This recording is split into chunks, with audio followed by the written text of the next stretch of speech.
everyone, and welcome to another Simplicity video. My name is Brittany of BrittanyJJones.com, and today we're going to be talking about all the information that is on a pattern. So we're going to be understanding a pattern envelope in today's video. During this video, I will be referring to a Simplicity PDF that you can download from simplicity.com. I'll have it linked below in the description box for you. I will also be bringing things up on the screen. That way, as I'm talking, you'll be able to see what I am referring to. The pattern envelope has a lot of information on it, and once you understand that information, you'll be able to pick the design and sizes that is best for you.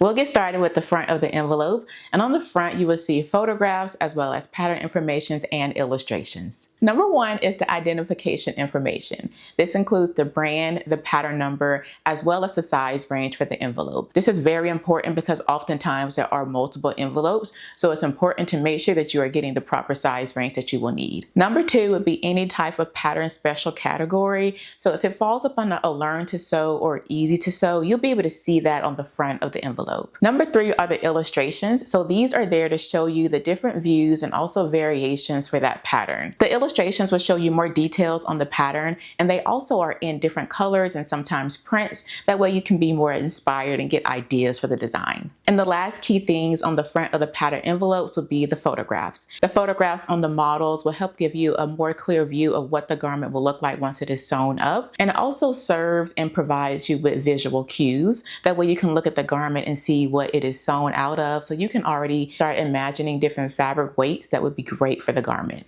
Those are the main details on the front of the pattern envelope. Let's go ahead to the back. The back of the envelope has a lot of information. It can oftentimes be overwhelming, but let's go ahead and walk through it together. Number one, you still see that identification information, which is that pattern number up there along the back. Number two, you receive the sewing rating, and the sewing ratings are very easy, average, and advanced. The very easy pattern categories, they're going to be your easiest and quickest patterns to sew. They're great for beginners as well as experienced sewers, and you can expect limited construction details in the very easy patterns.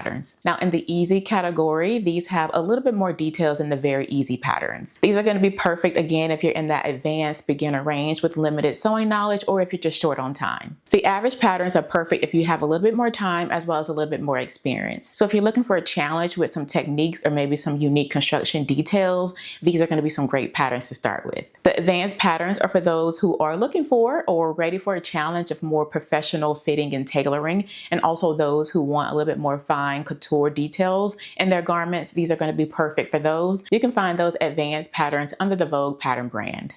Number three are the line art for the back views. You will see that again on the back of the envelope, and that will give you more detail and a look at the fit of the garment from the back view. Number four from the image that you're seeing on the screen is going to be the suggested fabrics. These fabrics are a guide to selecting the fabrics that's going to give you the best results. Now, if you have a little bit more fabric knowledge and you know different textiles that will work great for the design, you can absolutely use other types of fabrics. Again, this is just a starting guide, so you have an idea of what you can shop for to get the best results. If the pattern is made exclusively for knit fabric, you will see a knit gauge on the front envelope. This is known as the stretch gauge or the pick a knit gauge. Again, this is a guide that's going to help you select the best knit fabric that has the proper amount of stretch. So again, if the pattern is made exclusively for knit, definitely make sure that you're taking advantage of that gauge to make sure that you're getting the right fabric. Number five are your notions. These are going to be your additional items like your buttons, zippers, seam bindings, shoulder pads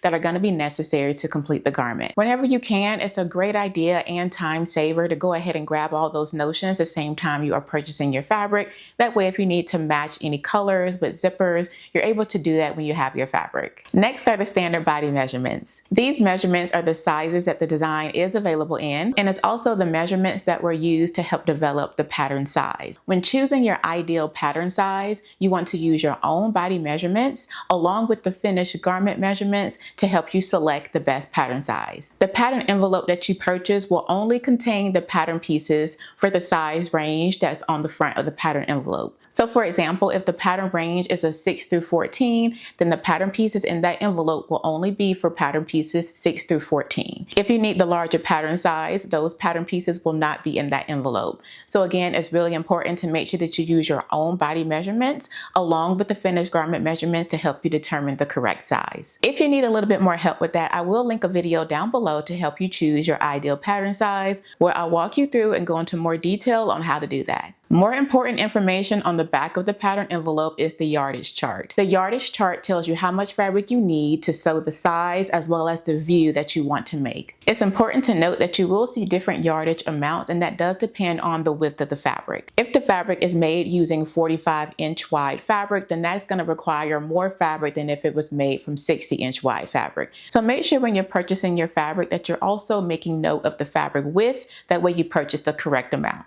Fabrics with a nap, a texture, or a one-way print design, those do require more fabric than fabrics without a nap. Note that on the chart, when you see a single asterisk, that is a with nap fabric. And when you see the double asterisk, that indicates that the yardage is for without nap fabrics. So again, the single asterisk, that indicates that it is a with nap fabric, and the double asterisk, that indicates the yardage for without nap fabric.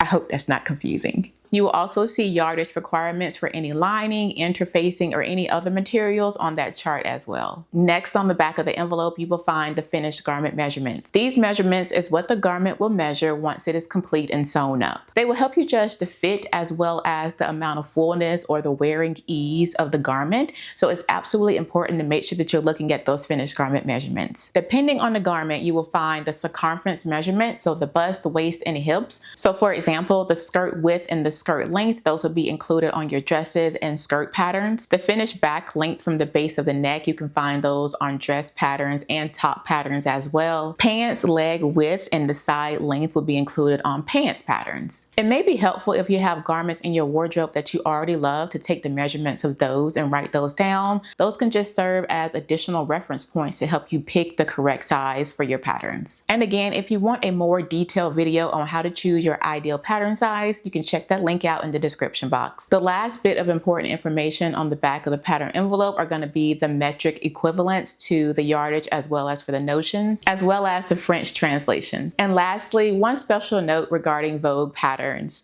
On the back, you will see a figure flattering key. This key is helpful to help you choose patterns and styles that are for your body shape. So the inverted triangle is for those with a large bust, broad shoulders, and a more narrow waist. The triangle are for figures with maybe a small bust or narrow shoulders and maybe a full hip and thighs. For the rectangle, you're a little bit more balanced on the top and the bottom with little waist definition. And for the hourglass, you're still balanced on the top and the bottom, but you have more waist definition. Again, this is a key that you can find on the back of Vogue patterns, and this is going to help you pick styles based more on your body shape. Well, that is all for the video, and I really do hope that you enjoyed it. If you are new to sewing or you want to learn more or maybe enhance your skills, definitely check out Simplicity Sewing Tutorial playlist. You can find the link down in the description box, or you can head on over to simplicity.com/sewing tutorials. Until next time, blessings everyone. Bye.